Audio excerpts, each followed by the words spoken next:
Welcome to another Fantasy Goodfellas video where we talk about the top 30 running back rankings for Week 15. You ready? Let's get started. The Fantasy Goodfellas. Rolling on the field. The Fantasy Goodfellas. All right, before we get started on this week's rankings, let me show you how the rankings looked last week. Last week, the rankings looked something like this. And, you know, when you see these rankings, you want to see how everybody performs. So the first thing we want to look at is that of all the rankings, who was injured? And there looks like there was no injuries. And now we're going to see how those rankings look overall. And it was a fairly decent week, but I think some notable absences was Stevenson, Barkley, Travis Etienne, DeAndre Swift, Jamal Williams, Jeff Wilson Jr., Devin Singletary, Latavius Murray, Raheem Mostert, Leonard Fournette, and Kareem Hunt. So when you look at these rankings, one of the things I always like to do is I like to see, well, of all those people, who scored. So this is what it looks like when you see who scored. So obviously the people who score.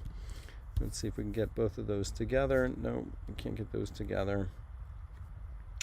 So that's what it looks like when you score. So if you score, you're obviously going to be in the top. So I also want to look at, this is what it looked like for those rankings and what position they came in. And this is what their rankings look like. So you'll see some of the top 5, they made the rankings. The 6 and 7 didn't make the rankings. ETN, this is what rank they came in. So that's always good to look at overall. I'm going to come up with some cool stats, so that way you can kind of see overall pictures when you do these rankings, how they look and how they perform, because that's always important when you go to kind of set these rankings up. You know, you got the same people in the top 5, top 10 spots, and you know that most of them are going to make the rankings. So that's why I always like to bury into these rankings a little bit more and see what you can do. So a little explanation what to expect. We're going to look at Fantasy Pros rankings, and then I'm going to see if I agree or disagree with some of those rankings and show you some stats, so that way you can make your own decisions when it comes to your lineups this week. Now, it is the playoffs, so good luck to everybody that's out there. And let's get started with these rankings. Coming in at number 1, Derrick Henry at the Los Angeles Chargers. Now, Derrick Henry had 121 rushing yards and 1 TD and 34 receiving yards. He was only ranked 6th with those stats, so I don't expect Derrick Henry to get 34 receiving yards every week. I think if you want to look at his rankings, he hasn't been in the top. He's only had the top spot once all season. So to see him at the top prediction for Week 15, I think that's a stretch. Obviously, he's a tremendous player, but I don't think he's going to get that top spot. I like to see him a little lower. At number 2, Christian McCaffrey at Seattle. Now, Christian McCaffrey is doing extremely well, and now that the quarterback situation with Garoppolo going down and Purdy coming in, you can tell they're leaning on McCaffrey a little bit more. He had 119 rushing yards, 1 TD, 34 receiving yards, and a touchdown, so he's doing really well. And if you just look at overall how that offense is doing, he accounted for, I don't know, looks like 150 yards, and everybody else, looks like he's getting the bulk of the touches, and that's what you like to see. So I like McCaffrey in this spot. I think he's going to do well. Number 3, Austin Eckler versus Tennessee. The thing about Eckler is he's getting it done. He's pretty much a dual threat. He's getting 45 rushing yards, 1 TD to go along with 59 receiving yards. But look at those catches, 8 catches. That's tremendous for a running back. Very involved in that offense. And you can tell 8 catches, that's almost 22% of Justin Herbert's overall catches. So he's definitely getting the targets. At number 4, Derrick Henry twice. Dang it. No bueno. That should be Josh Jacobs. So the thing about going live, the thing about doing these live is that you're always going to run into some issues. So I'm going to see if I can kind of fix that real quick. We're just going to, I'm going to try to fix it behind the scenes, and this is what it means to go live. So if you have any comments in the comment section, I'll give you some time. I'll even post, hey, what would you like to see? Okay, I'm going to do that. I'm going to see if I could do it real quick behind the scenes here. And, you know, one thing about these rankings is I'm a type of person who, you know, always doesn't really pay attention to these rankings. I don't really see it. So if I have somebody explaining these rankings, it'll help me as I kind of look for kind of some other information, especially, you know, setting your lineups and stuff like that. So let's go to running backs. Okay.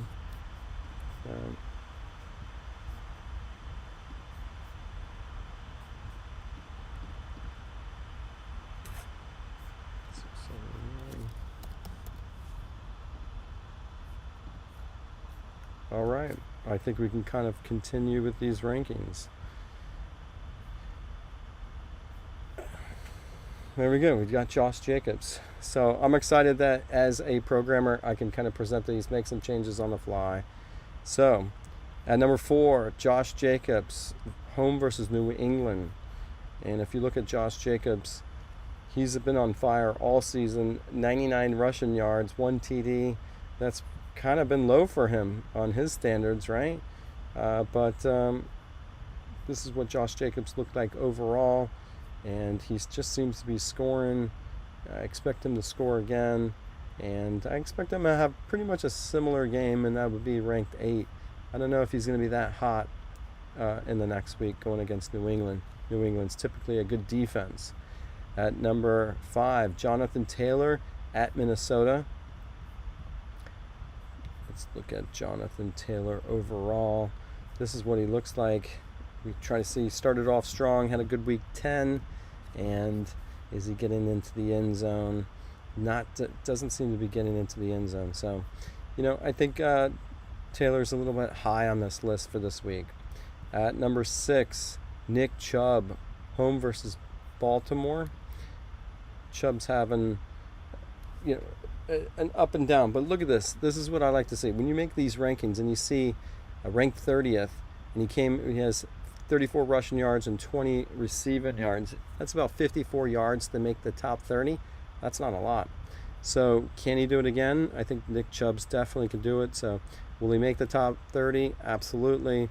I think number 6 is a little high for him here. At number 7, Dalvin Cook, home versus Indianapolis. Dalvin Cook, he's on a high potent offense. He got into the end zone. You know, when you got an offense that's moving the ball so well like Minnesota does, 425 yards in the air, he's going to get that goal line touchdown, and he's going to knock it in. So I expect him to be about where he is on this list for week 15. At number 8, Miles Sanders at Chicago. Sanders was the top running back in week 14. He had 144 rushing yards, 2 TDs, 11 receiving yards, and that's what it takes to be number 1, is those 2 TDs. So I expect Miles Sanders to have another good game. He's going against Chicago. I like Miles Sanders there, especially coming over that hot week 14. At number 9, Tony Pollard at Jacksonville. You know, it's always interesting when you see a team with 2 competing running backs, and I've always had the question is, do they both make it? And so far, Dallas has been very potent, having both Ezekiel Elliott and Pollard making those rankings. So if you look at Elliott, he was ranked 12th, and Pollard was ranked 4. So kind of expect them to both do well. I think I just like that Tony Pollard's a little bit more involved in that offense when it comes to the receiving, but about equal. So Tony Pollard making the list, I have no problem with that. At number 10, Joe Mixon at Tampa Bay. Tampa Bay is vulnerable all season. Mixon has the potential. He could do very well. 96 rushing yards in week 18. It's getting interesting with that. We're all in the playoffs here, so Cincinnati's warming up. They got a lot to play for. The only problem is, if you saw what happened there, T. Higgins did not play, and it was like a last-minute decision that he hurt himself or decided not to go during warm-up, so that kind of hurt. But if you look at Joe Mixon, he definitely has the potential. I like him. He's in a hot offense. At number 11, Saquon Barkley at Washington. Barkley, the Giants has been up and down, kind of fading of late, and I expect better things for Barkley. 28 rushing yards, 20 receiving yards is not going to cut it. Obviously, 31, ranked 31st, that's not going to cut it. But, they're going against Washington. It's an interdivision game, so I expect them to come out strong and do well. So I like Barkley. I think Barkley can have a tremendous game this week. A lot on line. At number 12, Isaiah Pacheco at Houston. I think that, if you look at when the Dolphins played Houston, their running backs did very well. So I'm going to see if I can go to that and show you a little bit later. But last week, with 70 rushing yards, 23 receiving yards, he seems to be like a dual threat running back, and you got to like that. At number 13, you got Aaron Jones, home versus the Rams. Aaron Jones, all season, when they come off that bye, you got to depend on their entire season, and he's in and out of in and out of some good games. So I think he has a good game coming up. I like Jones this week. I think he can bounce back and have a good game. Kind of like the ranking that he's at. At 14, Alvin Kamara, home versus Atlanta. Alvin Kamara, again, you got to look at overall how they're doing all season. This is the rushing yards. This is the number of touchdowns. He's not scoring. That scares me. I think Kamara and that Saints, I think that's a little high for him. But, I think it's the name. It's a name brand that they put him up there. I don't expect him to do that well. At 15, Travis Etienne, home versus Dallas. Now, surprisingly, Jacksonville had a tremendous week 14. Not from the rushing, but definitely from the receiving. If you look at Trevor Lawrence, he was the number one quarterback in week 14 with 368 passing yards, 3 passing TDs, 1 rushing TD, probably vultured that touchdown that could have gone to Etienne. But Evan Engram had a standout game. Obviously, Travis Etienne didn't, but if you look at, it looks like it was the tight end and the quarterback who did all the damage. So I don't know when it comes to the running back this week. I still think Travis Etienne is trending down a little bit, so I think this is a little high. At number 16, Zonovan Knight, home versus Detroit. And this is a player I don't know much about. So when I come across this and I have to make decisions, first thing I got to look at is what's the trend?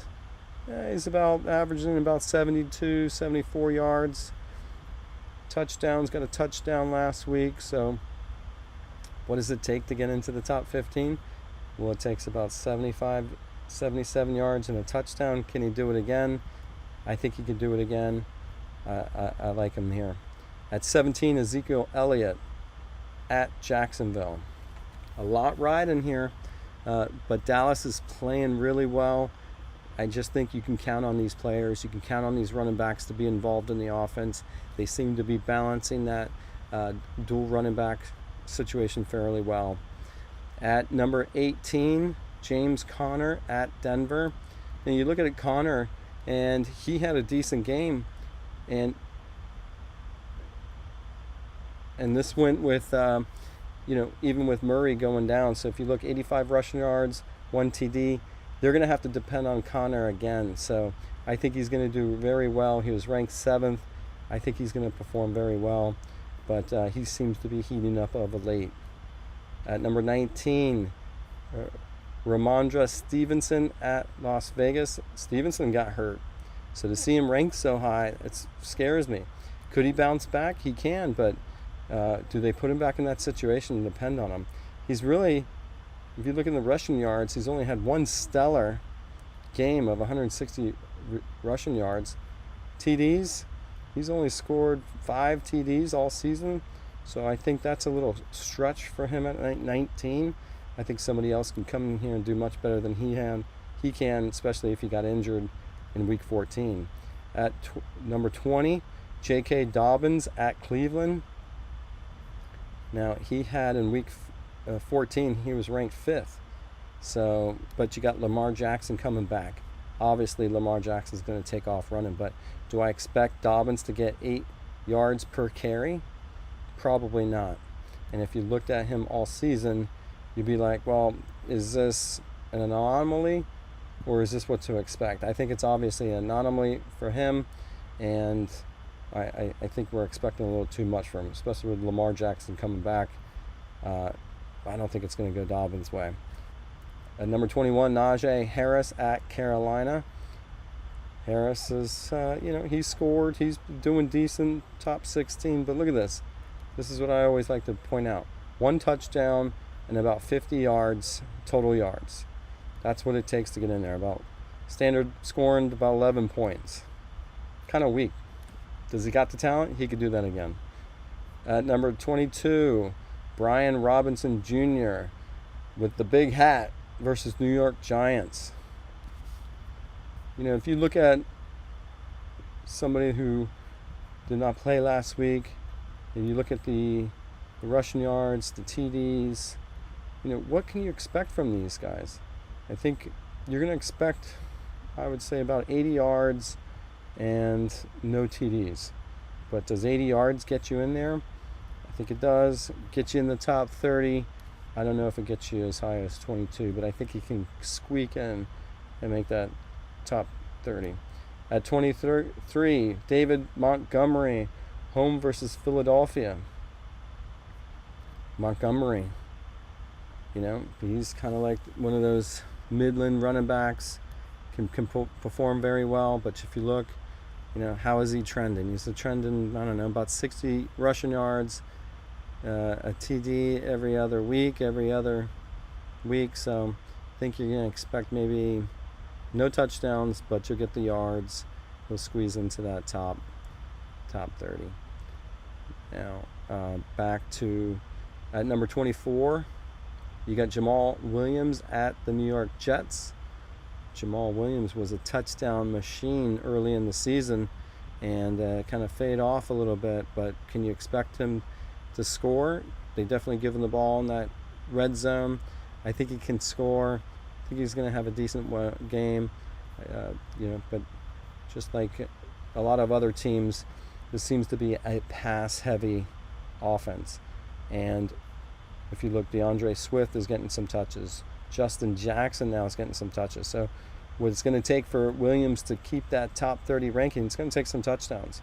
He needs to score. And do you think he's going to score? Versus the Jets, I think he can. At number 25, Raheem Mostert at Buffalo. And what I want to do is kind of point out that they did not have a good week. 37 rushing yards, 7 receiving yards, but this is what it looks like him overall. And that Miami offense doesn't seem to be functioning too well of late.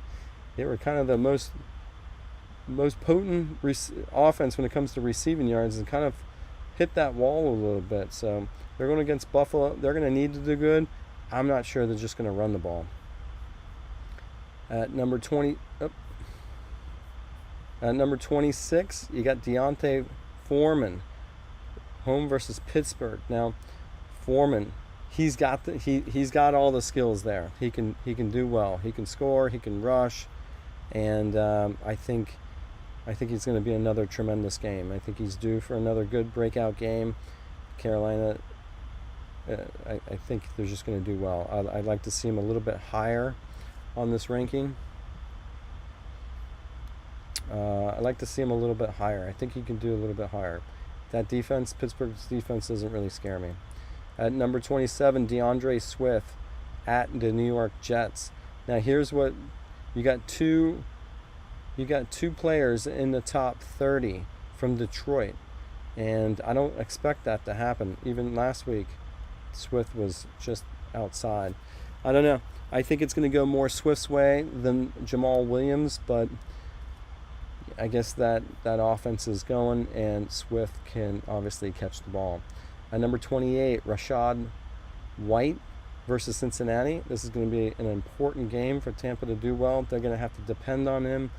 You just haven't depended on Rachaad White. I know he won you that game like 2 weeks ago. Just don't think he's going to do that well. And, you know, Tampa's not looking good. They're just not looking good. That offense doesn't look good. So I think that's a little stretch for Rachaad White to be in the top 30.